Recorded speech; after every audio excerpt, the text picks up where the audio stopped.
नारायणं पद्मभवं वसिष्ठं शक्तिं च तत्पुत्रपराशरं च व्यासं शुकं गौडपदं महान्तं गोविन्दयोगीन्द्रमथास्य शिष्यान् श्रीशङ्कराचार्यमथास्य पद्मा पादं च हस्तामलकं च शिष्यं सन्तोटकं वार्तिककारमन्यान् अस्मद्गुरून् सन्ततमानतोऽस्मि।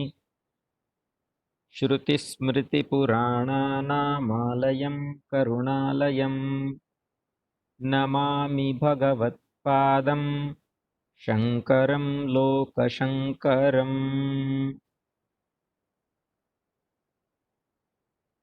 नमः गुरुभ्यः सर्वेभ्यः नमस्कारः। वन्दे गुरुपरम्पराम्। तर्हि अद्य अस्माभिः वेदान्तसारस्य कक्षा पुनः आरभ्यते। पुनः आरम्भं कुर्मः तस्य किञ्चित् यः तु ध्वनि अवरोधकारणात् किञ्चित् सम्यक् नाभवत् आसीत्। तर्हि वेदान्तसारस्य रचयिता सदानन्दयोगीन्द्रः वर्तते। पुनः अत्र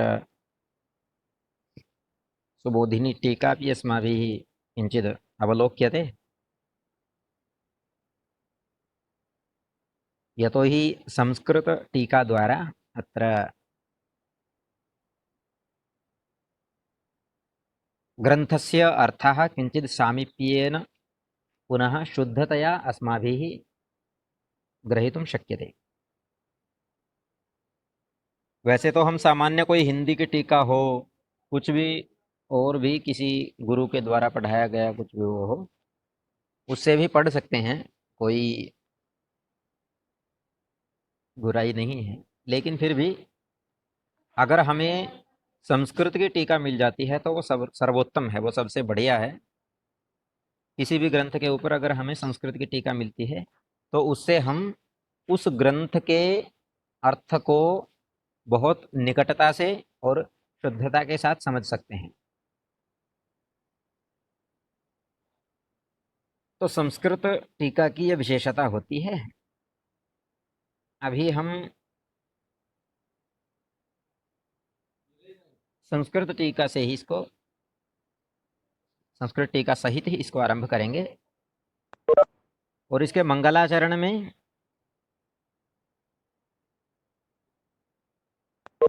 जो श्लोक, मंगल श्लोक दिया गया है वेदांत सार का, वो है अखंडम सच्चिदानंदमवाङ्मनसगोचरम् आत्मानमखिलाधारमाश्रये भीष्टसिद्धये। अखंडम सच्चिदानंदमवाङ्मनसगोचरम् आत्मानमखिलाधारमाश्रये भीष्टसिद्धये। तो इसमें अगर पदानुसार इसका विभाजन हम करके देखें तो अखंडम सच्चिदानंदम अवाङ्मनसगोचरम् आत्मानम् अखिलाधारम् आश्रये अभीष्टसिद्धये। आत्मानम् अखिलाधारम् आश्रये अभीष्टसिद्धये। तो सामान्यतः इसका अर्थ होगा कि इसमें जो क्रियापद है ना, क्रिया है जो, वो है आश्रये। मैं आश्रय लेता हूँ।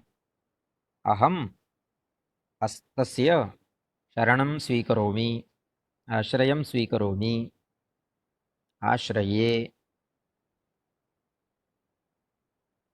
कम आश्रये, किसका मैं आश्रय लेता हूँ और फिर क्यों आश्रय लेता हूँ, ये दो बातें ही इस श्लोक के अंदर मंगल श्लोक के अंदर बताई है। कम आश्रये, किसका आश्रय लेता हूं, तो कम में द्वितीया विभक्ति है, तो जहां जहां भी द्वितीया विभक्ति होगी वो सब उसका विशेषण होगा, उस पदार्थ का या उस व्यक्ति का,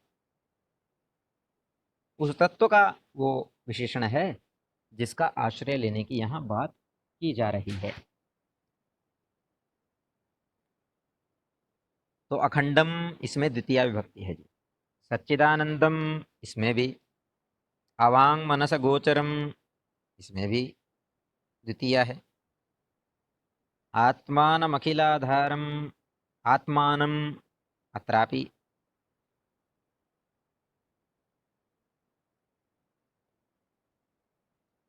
पुनः अखिलाधारम अत्रापि। तर्हि एतान् सर्वान् व्यवस्थीकृत्य वा संस्थापयामः कि सच्चिदानंद स्वरूप, सत चित आनंद स्वरूप,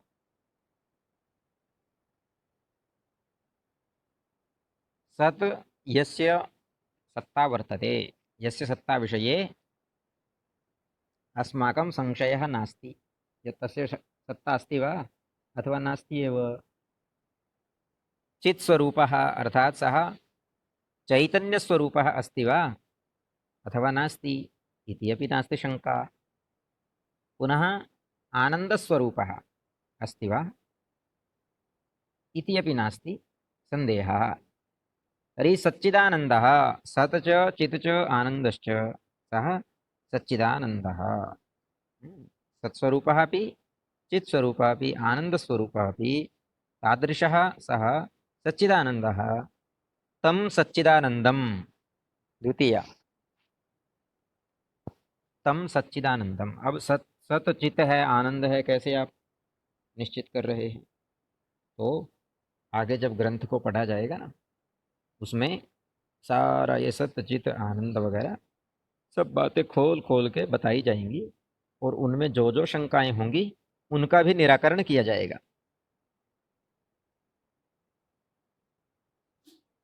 तो मंगलाचरण तो ग्रंथ के आरंभ में ही करना है। फिर सदानंद योगींद्र जी, जिन्होंने नित्य अध्ययन विद्यधीत सकल वेद राशि नाम जो नीचे टीका में पद दिया है ना, तो उन्होंने तो वेदार्थ को समझ करके ये ग्रंथ लिखने के लिए वो प्रवृत्त हुए हैं, उनकी प्रवृत्ति तब हुई है। अतः वो वेदांत के अर्थ को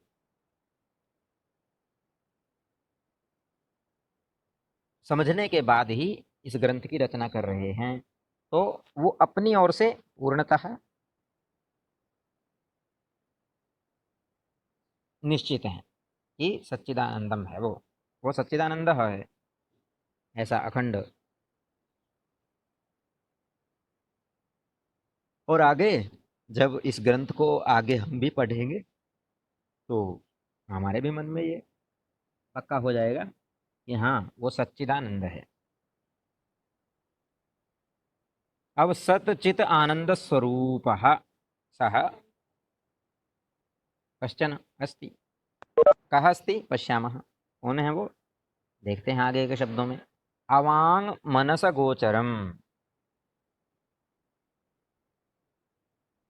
वांग इति वाणी, मनस इति मनः, अस्माकं वाणी पुनः अस्माकं मनः, तस्य गोचरम तस्य विषयः, वाणी और मन का विषय है वो, लेकिन अवांग मनस गोचरम, आगे अ लग गया ना, तो अवांग अमनस दोनों में इसकी अ का ग्रहण दोनों स्थानों पर होगा। ना तो वो वाणी का विषय है और ना वो मन का विषय है। अब जब वो वाणी का विषय भी नहीं, मन का विषय भी नहीं, लेकिन हमारे पास तो केवल दो ही साधन है इस समय है ना, पढ़ते समय या इस संसार में किसी भी कार्य को करते समय हमारे पास तो मुख्यतः ये दो साधन हैं, एक तो वाणी है और एक मन है। समझने समझाने के लिए, वाणी कह सकते हैं आप प्रधानतः, और मन भी गौणतः, और समझने के लिए मन मुख्यतः और वाणी भी है, अगर शंका आदि हो। और वाणी का मतलब यहाँ केवल वाणी नहीं, अर्थात जो भी हमारी ज्ञानेंद्रियां हैं उनसे, और ज्ञानेंद्रियों में जो छठी ज्ञानेंद्रिय श्रीमद् भगवत गीता में मन को बोला है ना, उससे भी वो परे है, यानी कि उसकी पकड़ से भी बाहर है। या फिर जो उभयेंद्रिय बोला जाता है मन को कई ग्रंथों में, उस उभयेंद्रिय की पकड़ से भी वो बाहर है, ऐसा एक वस्तु है।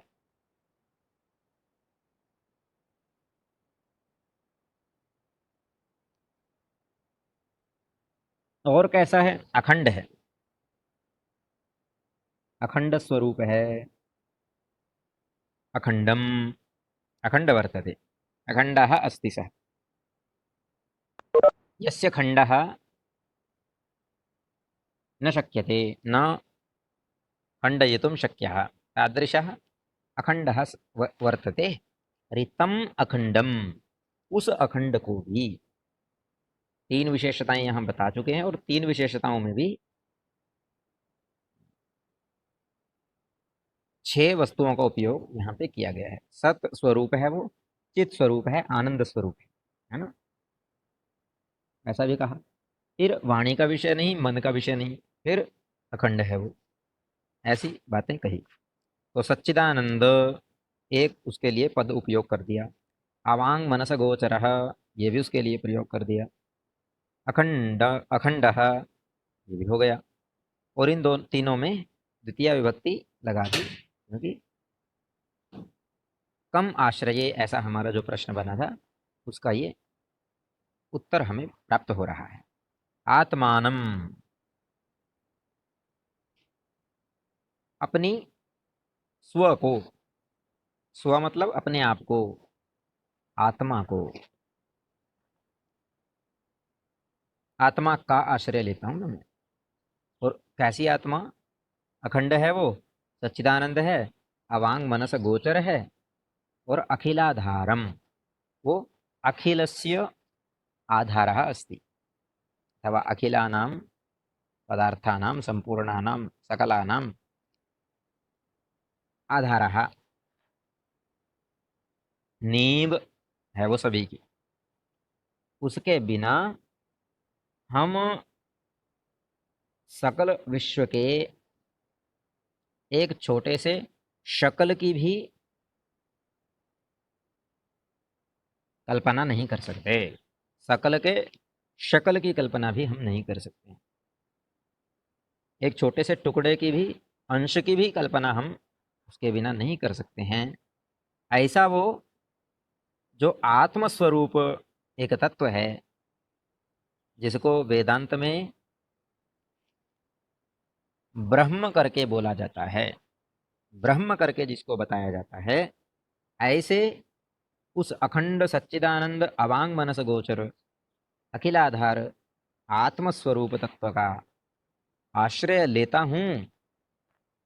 आश्रये, किमर्थम आश्रय तरही, क्या आवश्यकता हुई आश्रय लेने की?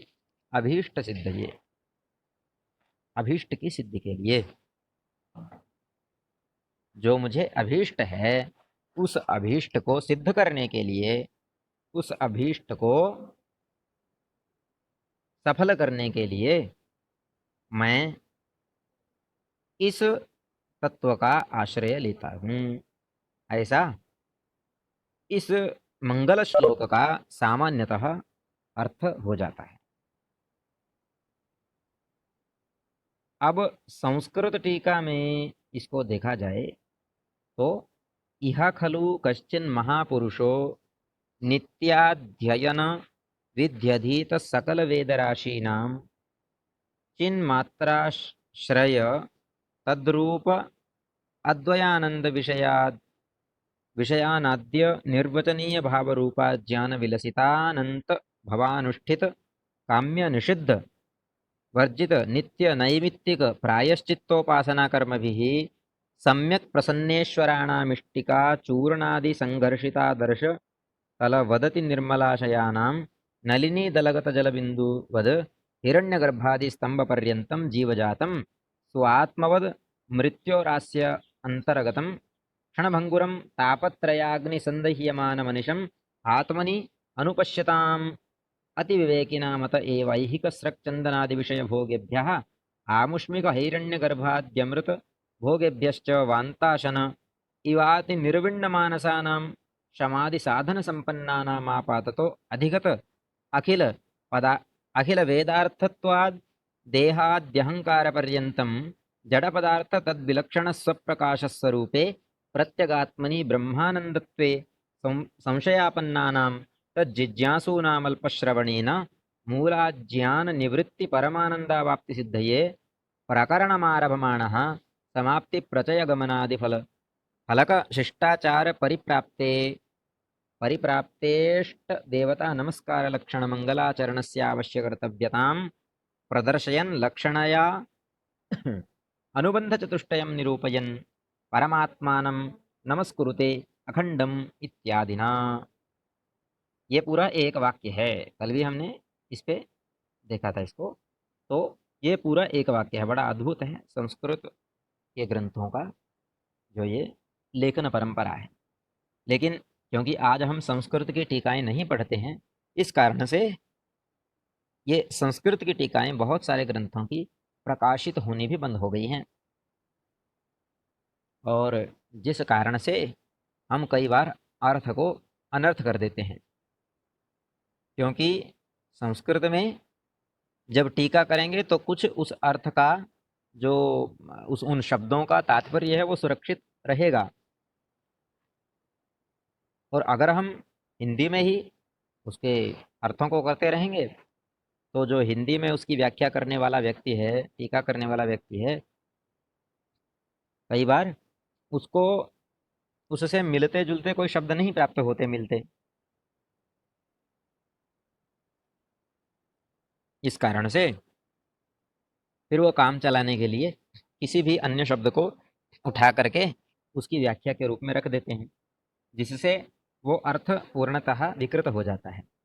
अतः हमें प्रयत्न करना चाहिए कि हम जब भी पढ़ें, भले ही हमें इसको 2 बार अतिरिक्त पढ़ना पड़े, भले ही 1-2 बार हम इसका पाठ करके फिर हम पढ़ाई शुरू करें, लेकिन प्रयत्न करें कि आप संस्कृत टीका से ही इसको पढ़ें। ऐसा हमारे द्वारा प्रयत्न किया जाना चाहिए। और पुनः जो हमारी संस्कृत टीका लेखन की परंपरा है ना, उस परंपरा को भी पुनर्जीवित करना हमारा ही दायित्व है, हमारा कर्तव्य है। तो अतः अब यह खलु यहाँ कोई महापुरुष हैं, कोई महापुरुष मतलब वेदांत के साधक हैं, सदानंद योगींद्र जी ना, नित्य अध्ययन विधि अधीत, नित्य विधि पूर्वक अध्ययन और विधि पूर्वक सकल वेद राशियों का संपूर्ण अध्ययन करने के बाद करते हुए चिन्मात्र आश्रयतः, जो चिन्मात्र का आश्रय लेकर तद्रूप, चिन्मात्र आश्रय तद्रूप अद्वयानंद विषयानाद्य निर्वचनीय भाव रूप अज्ञान विलसित अनंत भवानुष्ठित काम्य निषिद्ध वर्जित नित्य नैमित्तिक प्रायश्चित्तोपासना कर्म भी चिन्मात्र का आश्रय तद्रूप अद्वयानंद, और उस चिन्मात्र का जो स्वरूप है ऐसा अद्वय आनंद, ऐसा आनंद जिसका कोई जोड़ नहीं है ना। द्वय मतलब दूसरा भी है कोई जिसका, लेकिन अद्वय मतलब उस जैसा कोई दूसरा नहीं, अद्वितीय बोलते हैं ना, तो वो अद्वितीय आनंद है, या फिर वो अद्वितीय स्वरूप वाला है, ऐसा आनंद स्वरूप। विषयानादि विषयान आद्य निर्वचनीय भाव रूप, विषयों को आद्य निर्वचनीय भाव रूप, क्योंकि सभी विषयों को ना आनंद हो, सत हो, चित्त हो, कुछ भी हो, सभी विषयों को प्रकट कौन करेगा, व्याख्या कौन करेगा, निर्वचन कौन करेगा? अभी हम इन ग्रंथों के या फिर अपने स्वात्म स्वरूप का अवलोकन करने के लिए जो तत्पर हुए हैं, तो क्या हम पूर्णतः ब्रह्मज्ञानी होकर के हुए हैं? नहीं हुए। पूर्णतः ब्रह्मज्ञानी होकर के तो हम नहीं हुए इसमें प्रवृत्त। अज्ञान तो है ना? हम जीव स्वरूप में हैं। जीव स्वरूप में है मतलब हैं तो हम ब्रह्म स्वरूप में ही। वो हम आगे के जब पाठ को पढ़ेंगे ना, तब हमें और ये बातें स्पष्ट हो जाएंगी, है ना? तो अब इन विषयों को अनिर्वचन आद्य निर्वचनीय,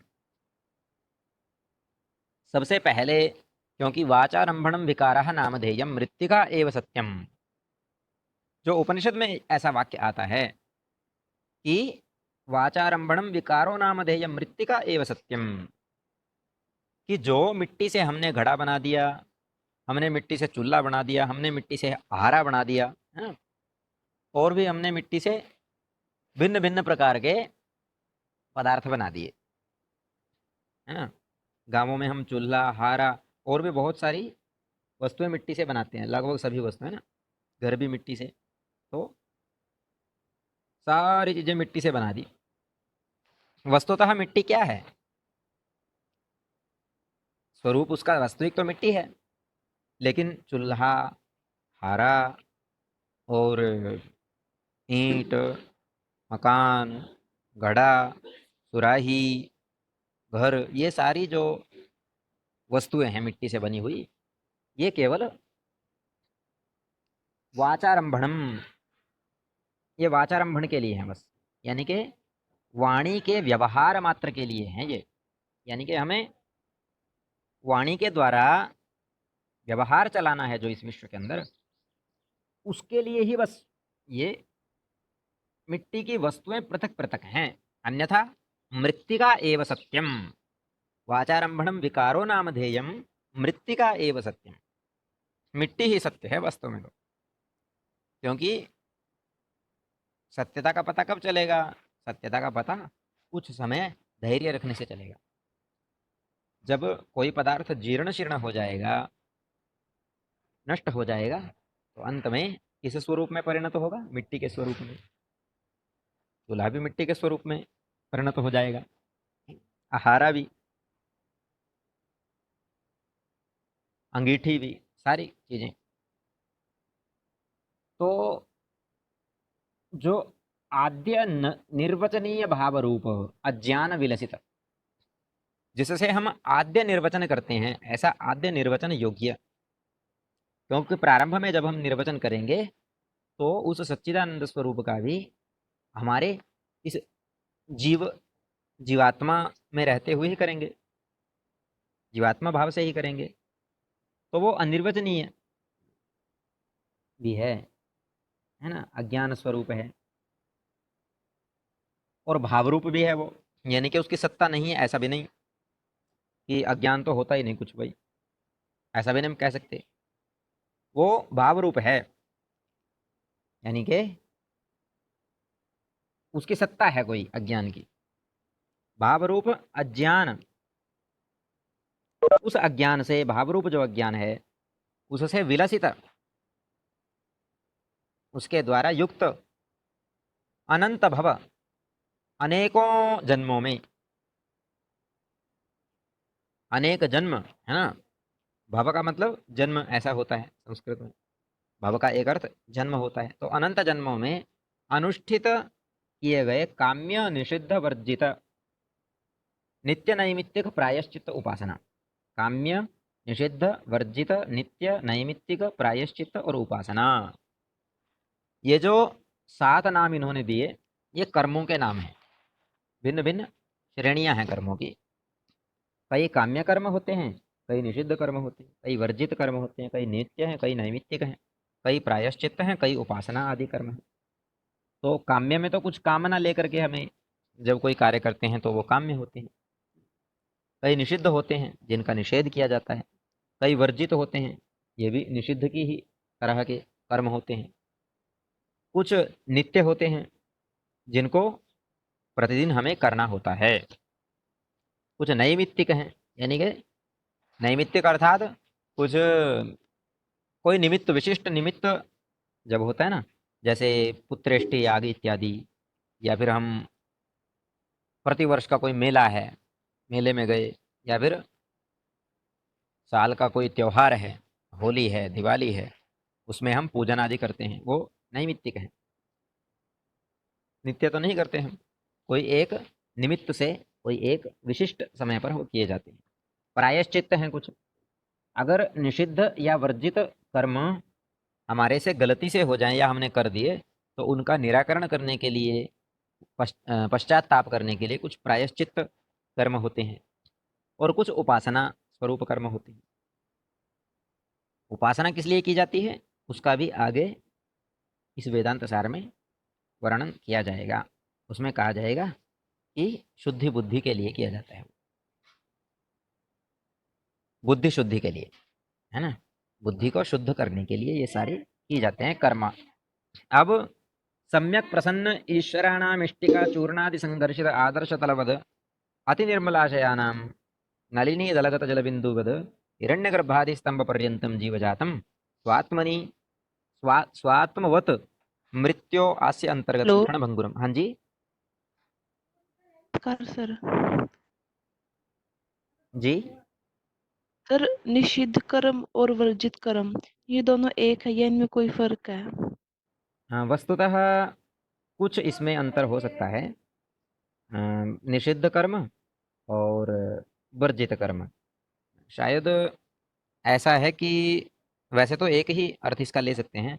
वर्जना जो शब्द होता है, उसका मतलब भी हटाना होता है ना, किसी चीज़ से हटाना। और निषिद्ध का मतलब भी यही होता है कि जो जिनका निषेध किया गया है ना, जिनको वर्जित कहा गया है, जिनको निषेध किया गया है या वर्जित किया गया है, एक ही भी इसका अर्थ ले सकते हैं। लेकिन कुछ इसमें अंतर होगा, शायद, है ना, कुछ अंतर होगा। आगे की कक्षाओं में हम इसका एक बार जो व्याकरणिक अर्थ है निषिद्ध और वर्जित का, उसके अनुसार हम एक बार इसका पुनः अवलोकन करेंगे। मुझे एक बार आप याद करवा दीजिएगा आगे की कक्षा में कि निषिद्ध और वर्जित का हमें अर्थ समझना है। जी। तो अब सम्यक प्रसन्न ईश्वराणाम इष्टिका चूर्णादि संघर्षित आदर्श तलवत अति निर्मलाशयानाम। इष्टिका चूर्ण आदि संघर्षित सम्यक प्रसन्न ईश्वराणाम, अच्छी तरह से जो प्रसन्नता पूर्वक, उन्होंने कहा यहाँ प्रसन्न ईश्वराणाम,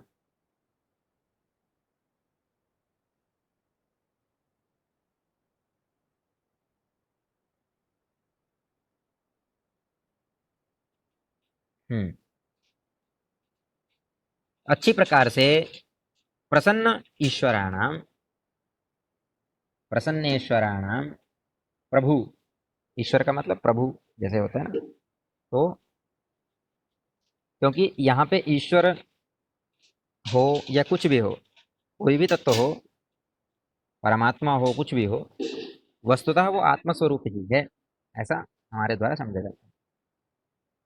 तो सम्यक प्रसन्न ईश्वराणाम, हमारे आत्म ईश्वर का, आत्म प्रभु का, आत्म स्वरूप का अच्छी प्रकार से प्रसन्न होने के बाद इष्टिका चूर्णादि संघर्षित आदर्श तलवद अति निर्मलाशया नाम, इनका जो इष्टिका चूर्णादि संघर्षित, जैसे ईंट के द्वारा जो चक्की कहते हैं ना, आटे की चक्की, पत्थर से बनी हुई आटे की चक्की, तो उससे संघर्षित, उससे पूरी तरह से संघर्षित होकर के दोनों पार्टों के बीच में अच्छी तरह से संघर्षित हो जाने पर वो जो चूर्ण है वो अच्छे से बढ़िया अ, बारीक बन जाता है, महीन बन जाता है ना, पीस जाता है। तो पीसने के लिए एक तो दो पार्ट आवश्यक हो गए, एक ऊपर का पार्ट और एक नीचे का पार्ट। उनको चक्की में घुमाया जाता है, नीचे का स्थिर रहता है और ऊपर का घुमाया जाता है। तो फिर वो जो गेहूं है या फिर कोई भी फसल है, कोई भी अन्न है, उस अन्न का चूर्ण अच्छी तरह से संघर्षित हो जाता है। तो उसी प्रकार ये वाद आदि या प्रमाण आदि सभी के द्वारा अच्छी तरह से संघर्षित होकर के बिल्कुल एक महीन चूर्ण जिसको हम ग्रहण कर सकें, इस प्रकार का जब उसका व्यक्ति का इन सभी कर्मों को करते हुए ऐसा स्वभाव हो गया हो, ऐसा स्वरूप हो गया हो, और आदर्श तलवत एक शीशे की तरह, आदर्श एक दर्पण को भी बोला जाता है, आदर्श तलवत अति निर्मल, वो अत्यंत निर्मल हो गया हो, वो प्रत्येक पदार्थ का प्रतिबिंब ग्रहण करने में समर्थ हो गया हो, प्रत्येक पदार्थ के वास्तविक स्वरूप को समझने में वो समर्थ हो जाता है। तो नलिनी दलगत जल बिंदुवत, नलिनी दल जो है, जो कमलिनी है, कमल पत्र है, उसके ऊपर पड़े हुए एक बिंदु के समान, मुक्ता जिस प्रकार मोती की तरह वो लगता है ना, हिरण्यगर्भ से लेकर के स्तंभ पर्यंत जीव जातम, जैसे वो निर्मल होता है वो भी निर्मल होता है ना, बिल्कुल पूरा मोती की तरह पूरा चमकता है वो, अत्यंत धूप में जब वो चमकता है तो प्रातः काल की अवस्था जब होती है,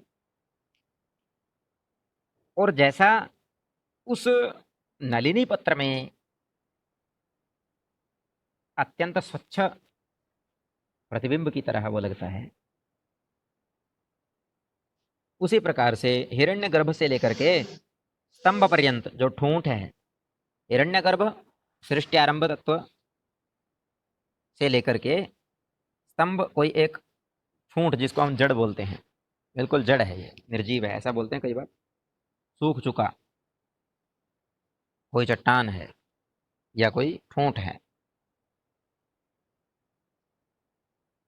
हिरण्यगर्भ से लेकर के स्तंभ पर्यंत जीव जातम स्वात्मवत मृत्योर आस्य अंतर्गतम क्षण भंगुरम, संपूर्ण जीव जातम, संपूर्ण जीव जाति ही, अथवा यद अपि जातम, जातानि जीवानि यानि सन्ति तानि सर्वाणि, उन सभी समुत्पन्न जीवों को स्वात्मवत, अपनी आत्मा के समान या अपने समान, अपनी आत्मा के समान, या आत्मा का मतलब स्व भी होता है, जो मैं हूँ, मैं भी आत्मा हूँ।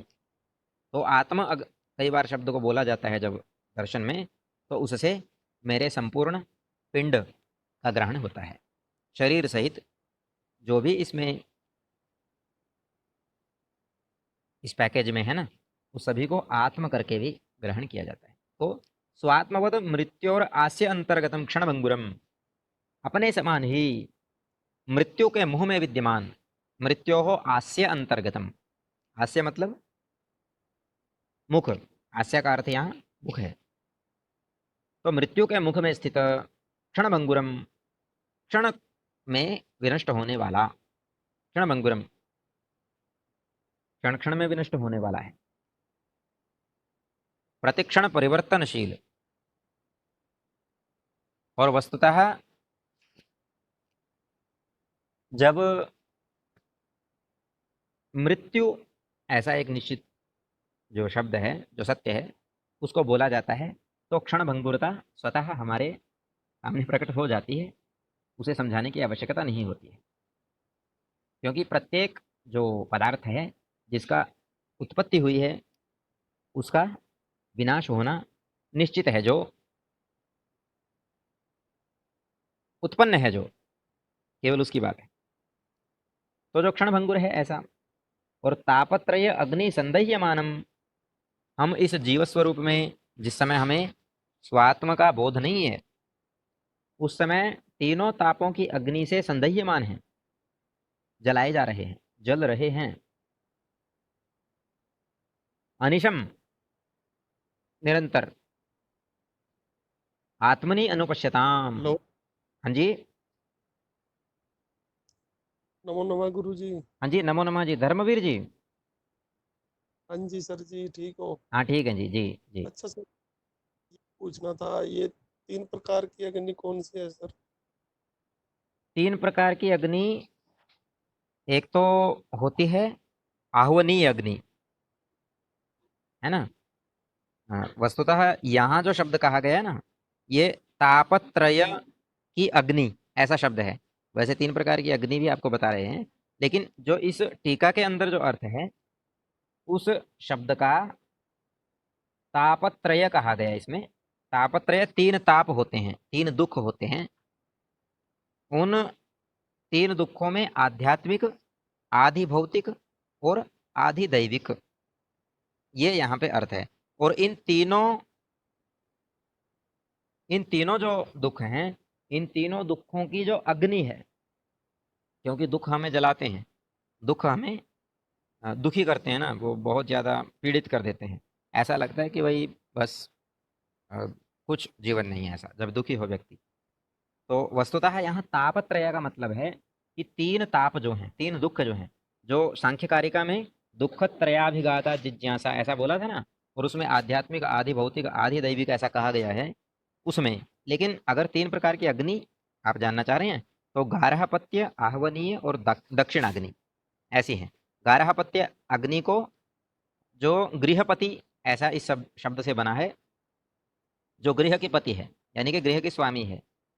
अपने यहाँ गाँव में पहले ऐसा सुना जाता है हमारे पूर्वजों के द्वारा, और कुछ-कुछ हमने देखा भी है ना? क्योंकि हम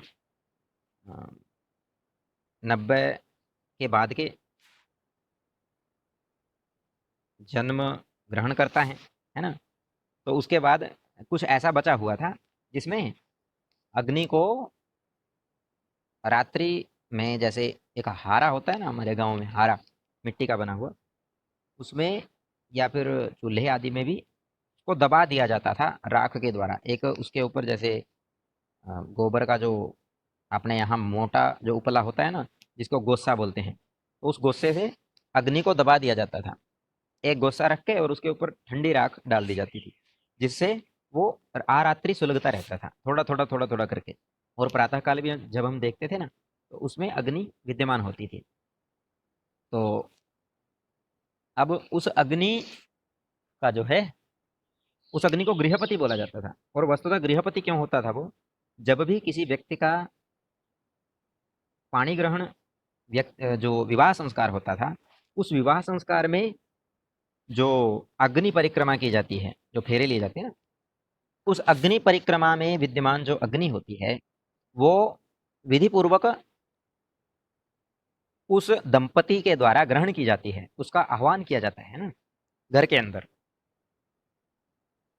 और वो जो उस समय पुरोहित होता है, वो उस अग्नि को उनको देता है, अग्निदान करता है, और वो घर में उसको सुलगाएंगे, और आजीवन उसी अग्नि से वो सारा कार्य करेंगे। यानी कि उस अग्नि को ही बार-बार प्रज्वलित करते रहेंगे वो निरंतर। वो ऐसी एक श्रृंखला थी, जो पूर्ण अपने आजीवन वो टूटती नहीं थी। जैसे आज हमने अग्नि दबा दी, तो आज का काम उस अग्नि से लिया, रात को फिर उसको सुरक्षित किया, और पुनः कल हम उसी अग्नि से कार्य चला रहे हैं। तो आजीवन उसी अग्नि से कार्य चलता था, और वो गृहपति ऐसी बोली जाती थी। तो आहवनीय, जो आह्वान हम करते हैं, या फिर अग्नि एक आह्वान करती है सभी देवताओं को, या फिर सभी देवताओं को हवि प्रदान करने के लिए हम अग्नि का आह्वान जब करते हैं, तो वह आहवनीय अग्नि होती है। उसका आह्वान किया जाता है, बुलाया जाता है उसको, अग्निदेव को, यज्ञ आदि के अंदर, अग्निहोत्र में, हवन में, तो वो आहवनीय होती है। एक दक्षिणाग्नि होती है। दक्षिण जो शब्द है, वो मृत्यु भी उसका एक अर्थ होता है। और यम का स्थान भी दक्षिण माना जाता है ना? आपने वास्तुशास्त्र में भी अगर थोड़ा बहुत अध्ययन किया हो, तो उसमें भी जो यम का स्थान होता है, वो दक्षिण दिशा की तरफ होता है ना? और दक्षिण में, दक्षिण का अर्थ एक मृत्यु भी हुआ, तो वो मृत्यु से संबद्ध अंतिम संस्कार में जिस अग्नि का उपयोग किया जाता है, जो अग्नि व्यक्ति के शरीर को मृत्यु अवस्था में जब वो शव होता है उस शव को जलाती है, ऐसे दक्षिणाग्नि बोली जाती है। ठीक है जी। ये मुख्यतः 3 भेद इस अग्नि के माने जाते हैं। तो यहाँ जो अग्नि है वो तापत्रय की अग्नि है ना? तापत्रय की जलन है। वो जला रहे हैं तीनों ताप में। तीनों ताप आध्यात्मिक, आदि दैविक, आदि भौतिक स्वरूप, तीनों ताप हमें निरंतर जला रहे हैं। और उन तापों से जलाए जाते हुए दह्यमाना मानम अनिशम निरंतर आत्मनि अनुपश्यताम। आत्मा को देखो, देखो मतलब आत्मा को समझो, आत्मा को समझो।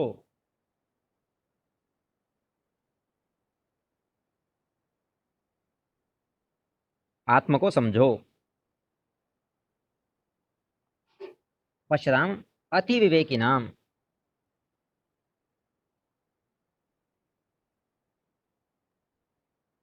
पश्यता मति। देखो संस्कृत के ना, संस्कृत टीका की ये भी आपको खासियत पता चलेगी इसमें, क्योंकि बहुत सारे शब्दों को मिला मिला करके एक बहुत बड़ा शब्द बना दिया जाता है।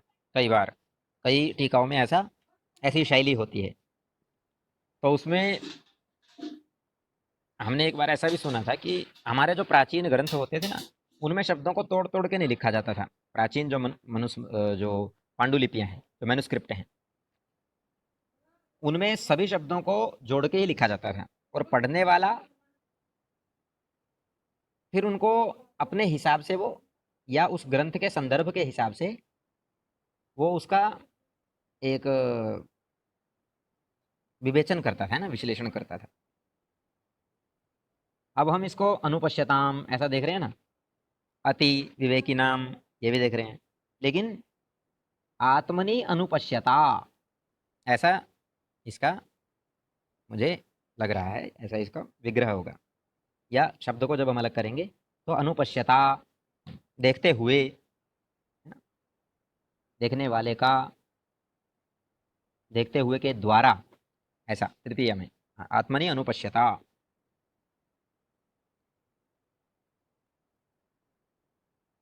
अनुपश्यता मति, जो देख रहा है, ऐसी देखने में, आत्मा को देखने में जिसकी मति है।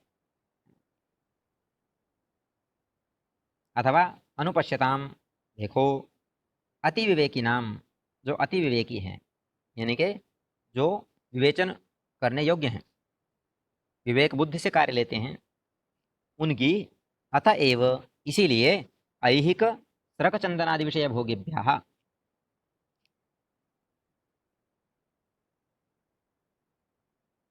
जो इस लोक में विषय स्रक चंदनादि हैं, विषय भोग हैं, उन भोगों से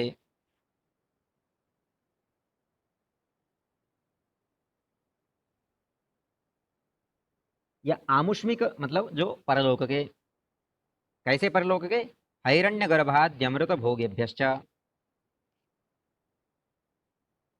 हिरण्य गर्भ आदि अमृत भोग हैं। कुछ यहाँ के सांसारिक भोग हैं, कुछ परलोक के भोग हैं, यानी कि स्वर्ग आदि के भोग हैं, दिव्य भोग हैं जिनको बोला जाता है। तो दिव्य भोगेभ्यः वान्ताशनम इव अति निर्विण्ण मानसानाम। वान्ताशन का यहाँ अर्थ क्या होगा?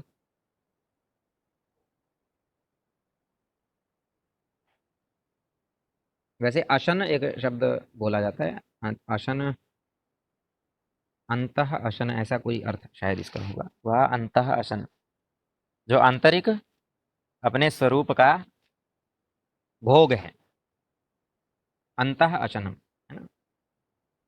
जो आंतरिक जो हमारा भोग है उसके समान, या उसको भी, है ना। अति निर्विण्ण मानसानाम, जो अति निर्विण्ण मानस है,